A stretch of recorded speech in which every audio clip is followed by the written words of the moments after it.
Hi guys, today we will talk about how to find packets nearby on your WeChat app. We will go to figure out this solution or know how you can do that on your WeChat app.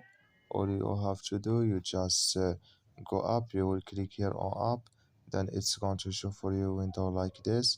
Then you just click here on money, then it's going to take you to next window here, and you just go down, then you click here on packets nearby, then you come to next window here. I don't have any packets nearby prepared here because my account is new account, but if you have it you will find here your QR packets nearby.